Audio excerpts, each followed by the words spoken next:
continuación, la tercera ponencia de la presente jornada preparatoria, titulada La integración como un derecho fundamental desde un enfoque registral, a cargo del doctor Bertolt Ocros Guevara, analista registral de la zona registral número 10, sede Cusco.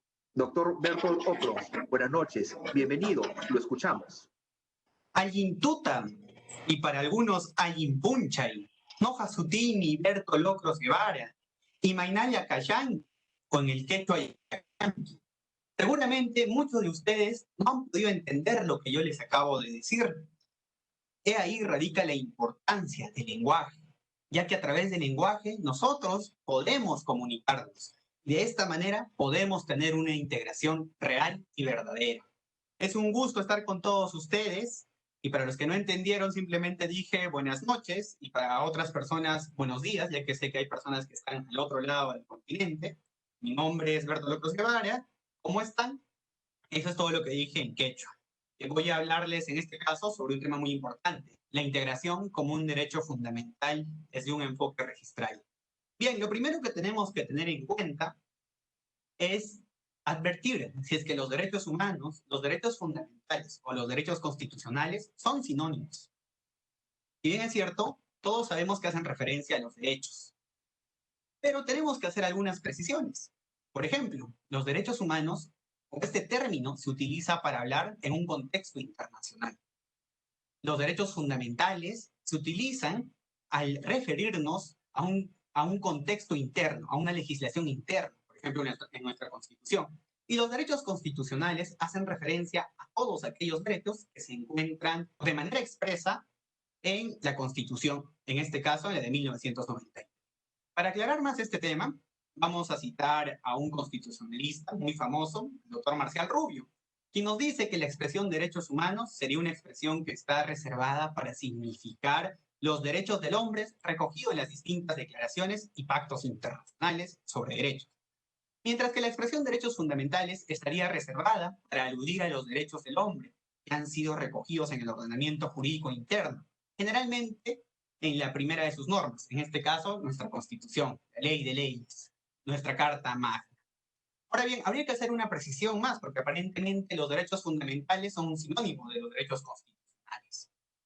Si bien es cierto, la Constitución, o dentro de la Constitución, encontramos todos aquellos derechos fundamentales.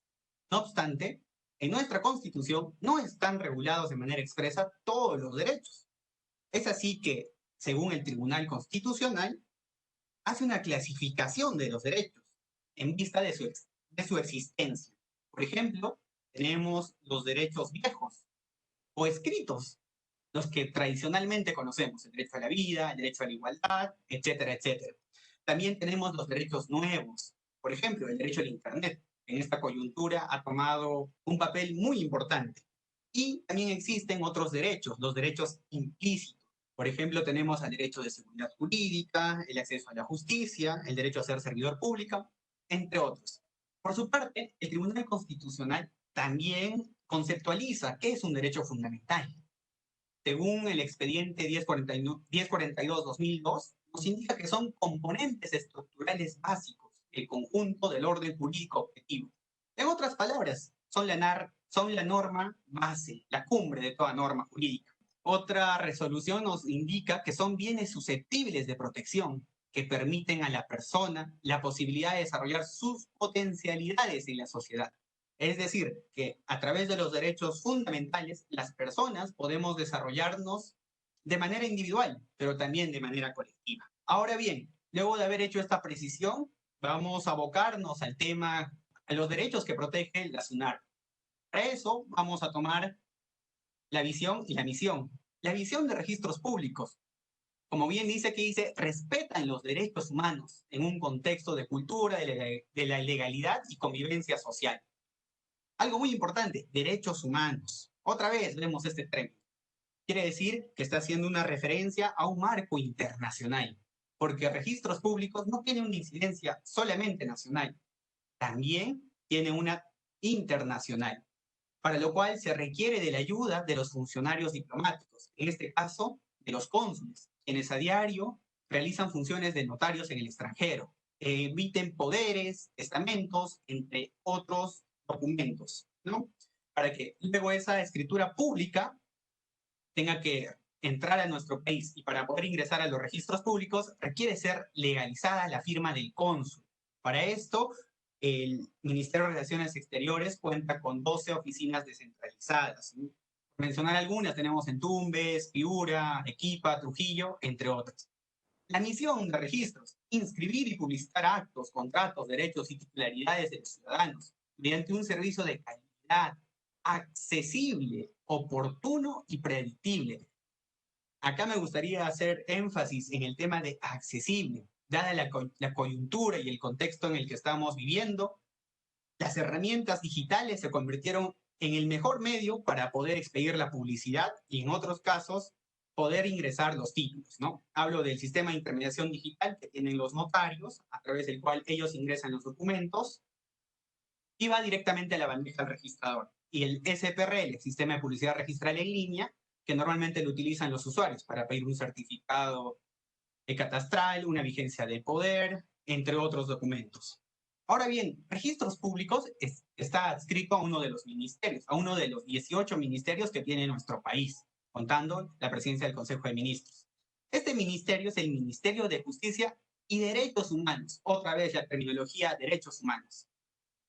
Es correcto hacer esta apreciación porque manifiesta que nuestro Estado tiene un cumplimiento o cumple con las declaraciones internacionales que se han dado. Por ejemplo, la Declaración Universal de los Derechos Humanos, o también la Organización de Estados Americanos, dentro de la cual se encuentra la Convención Americana de los Derechos Humanos. No voy a analizar más este tema, puesto que los demás ponentes ya lo hicieron. Vamos a hacer un recuento de los derechos que fomenta y protege la SUNARC en base a nuestra Constitución Política de 1993. El primer artículo nos habla sobre la defensa de la persona humana. La defensa de la persona humana y el respeto de su dignidad son el fin supremo de la sociedad y del Estado. Es decir, que todas las estrategias y medidas que establezcan registros públicos están destinadas a proteger a la persona. En el artículo 2 se enumeran los derechos fundamentales de la persona. Dejamos de lado los derechos humanos y nos abocamos a los derechos fundamentales, es decir, a la legislación interna. Si revisamos la Constitución, solo se hace referencia a derechos fundamentales. En este caso, en el artículo 2 nos indica que toda persona tiene derecho a la igualdad ante la ley. Nadie debe ser discriminado por motivo de origen, raza, sexo, idioma, religión, opinión, condición económica o de cualquiera otra índole. Esto se ve materializado en registros públicos y que cualquier persona puede acceder al registro. Es por eso que se trata de un registro público. También registros cuenta con Sunar en tu pueblo, que es una forma en llegar a los lugares más recónditos, en los que servidores públicos llegan a los lugares más lejanos para explicarles la importancia que tiene registros públicos respecto a la inscripción y la publicidad o servicios que brindan. Bien, dentro del artículo 2 de la Constitución se enumeran varios derechos. Otro derecho muy importante es a solicitar sin expresión de causa la información que requiera y a recibir de cualquier entidad pública en el plazo legal con el costo que suponga el pedido. Se exceptúan las informaciones que afectan la intimidad personal y las que expresamente se excluyan por ley o por razones de seguridad nacional. Bien, este principio está muy relacionado con registros públicos, sobre todo con el tema de publicidad. Y tenemos que analizar el principio de publicidad formal en el registro. A través de este principio, se garantiza que toda persona puede acceder a toda la información que se encuentra en el archivo registral. Se puede hacer a través de las exhibiciones, visualizaciones, etc.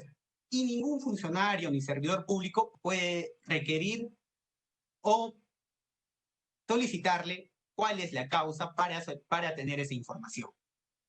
Ahora bien, en el reglamento de publicidad también se hace referencia a este tema. En el artículo 75, ¿qué dice el artículo 75? Este nos habla o nos indica que no se puede brindar la publicidad cuando existan normas prohibitivas o esa información sea protegida, porque vulnera el derecho a la intimidad.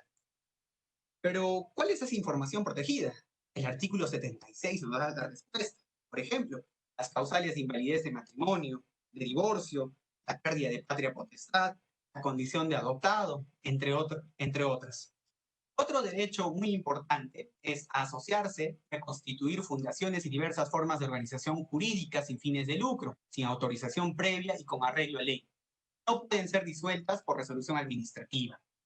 Bueno, este derecho fundamental se materializa en la inscripción de las constituciones que Registros Públicos recibe a diario, con las asociaciones, fundaciones, ONGs, etcétera, cumpliendo las formalidades establecidas, ¿no? Dotándoles de un reconocimiento jurídico. Ahora bien, respecto a otro derecho muy importante, en el numeral 14, a contratar con fines lícitos, siempre que no se contravengan las leyes de orden público. En este aspecto, tenemos que hablar de la calificación registral. El registrador verifica el cumplimiento de las formalidades, la capacidad de las partes y la validez del acto, de tal forma que los documentos, los títulos que vayan a entrar al registro, no vayan en contra de lo que indica la Constitución, ¿no? Y se trate de fines lícitos. Bien, otro derecho, a trabajar libremente con sujeción a ley. Aparentemente este derecho está más enfocado a todas aquellas personas que trabajan en esta entidad, sin importar el régimen laboral o, en todo caso, la modalidad formativa en la que se encuentra.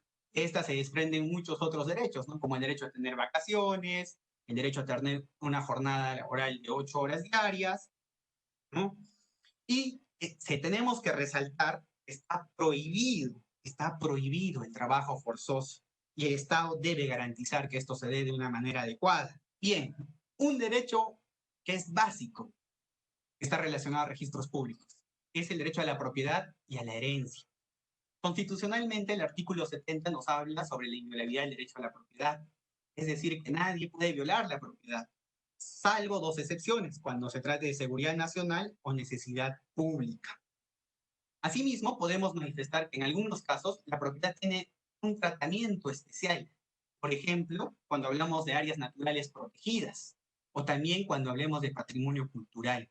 La idea de proteger estos predios propiamente que se encuentren dentro de un área natural protegida es preservar la biodiversidad natural. En el tema del patrimonio cultural, muchas personas se quejan de que no puedo hacer nada con mi propiedad porque pertenece a un centro histórico, está dentro del casco urbano.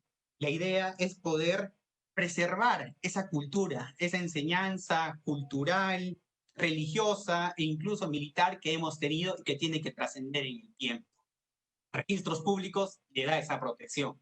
Ahora bien, en el artículo 3 de la Constitución se habla sobre derechos constitucionales y nos dice que son numerus apertus, es decir, que la enumeración de todos los otros derechos, porque aún hay muchos más que no hemos desarrollado, que están establecidos en este capítulo, no excluye los demás que la Constitución garantiza, ni otros de naturaleza análoga. Por ejemplo, un principio fundamental y que registros públicos todo el tiempo están en contacto con este, es el de seguridad jurídica. La seguridad jurídica, un concepto muchas veces abstracto, muy abstracto. Sin embargo, tiene que ver con la previsibilidad que poseen los individuos al conocer y entender cuáles son las normas a aplicar y las consecuencias jurídicas de sus acciones o de las acciones sobre su persona pertenecientes a derechos. El Tribunal Constitucional Español indica que la seguridad jurídica supone la expectativa razonablemente fundada del ciudadano en cuál ha de ser la actuación del poder en aplicación del derecho. Este derecho se plasma en la realidad a través de las inscripciones y la expedición que se realizan, ya que las personas confían en el registro para poder realizar sus operaciones comerciales. Propiamente, este es el derecho que quiero desarrollar, ¿no? El derecho a la igualdad y a la no discriminación. Antes de poder explicar este derecho, ¿no? Tengo que mencionar que en nuestro país existen muchas inequidades y desigualdades. Sobre todo, las personas con discapacidad tienen o pertenecen a uno de los grupos más vulnerables. Y con mayor razón en este contexto en el que estamos viviendo. También los anteriores ponentes han desarrollado este tema, ¿no? Pero de todas maneras voy a volver a enfocarme en este artículo 7, ¿no?, de la Constitución, que indica que todos tienen derecho a la protección de su salud, la del medio familiar y la de la comunidad, así como el deber de contribuir a su promoción y defensa. La persona incapacitada para velar por sí misma a causa de una deficiencia física o mental tiene derecho al respeto de su dignidad y a un régimen legal de protección, atención, readaptación y seguridad. Siguiendo en esta línea es que aparece el CONADIS, ¿no?, que pertenece al Ministerio de la Mujer y Poblaciones Vulnerables. Justamente busca realizar esa inclusión de estas personas en nuestra sociedad. Si bien es cierto, han tomado algunas medidas, como llevar un registro de estas personas a efecto de que tengan ciertos beneficios, considero que aún no es suficiente. Las personas con deficiencia auditiva, los sordos. Yo quisiera preguntarles a ustedes, ¿alguna vez se preguntaron qué pasaría si no podríamos escuchar? Sería muy complejo, ¿no? No poder oír los sonidos de la naturaleza, no poder escuchar lo que dice una persona, no poder escuchar la música que nos gusta, realmente sería muy difícil. Pues señores, hay más de 500.000 de personas que son sordas en nuestro país, que no pueden escuchar. Y lamentablemente hay otras personas que con el pasar del tiempo terminan perdiendo la audición, convirtiéndose en un grupo muy vulnerable. La única forma en que estas personas pueden comunicarse es el lenguaje de señas. Este lenguaje de señas en nuestro país está considerado como un idioma, según la ley 29535. Su reglamento, el Decreto Supremo 06-2017, ¿no?, del Ministerio de la Mujer y Poblaciones Vulnerables, aprobado el 15 de agosto de 2017. Pero, ¿qué es un lenguaje de señas? El lenguaje de señas contempla las lenguas o sistemas lingüísticos de carácter visual, espacial, gestual y manual en su conformación. Intervienen factores históricos, culturales y sociales, que tradicionalmente son utilizados como lenguaje o como lengua en el territorio peruano. Adicionando a este concepto, tengo que comentarles que el lenguaje de señas no es universal. No es universal porque cada país adopta determinados signos o formas de comunicarse. Sin embargo, el alfabeto sí es de manera universal. Hay un decreto, el Decreto Supremo 06-2017, del Ministerio de la Mujer y Poblaciones Vulnerables. En ese decreto se establece propiamente que se tienen que implementar mecanismos para promover el servicio de intérpretes, a efecto de que estas personas que tienen esta incapacidad auditiva puedan ser integradas en nuestra sociedad y puedan acceder a todos los servicios.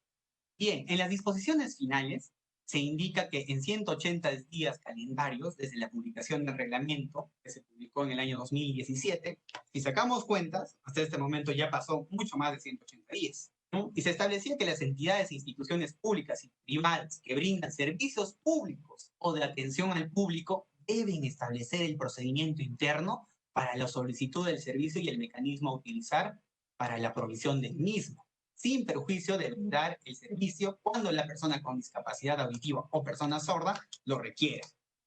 Han pasado más de 180 días, sin embargo, no lo vemos materializado en las entidades públicas, y mucho menos en las entidades privadas, salvo algunas excepciones que registros públicos debería emular. Por ejemplo, OCITEL, que brinda un servicio especializado de orientación una vez por semana, ¿no?, en este lenguaje de señas, que es muy importante.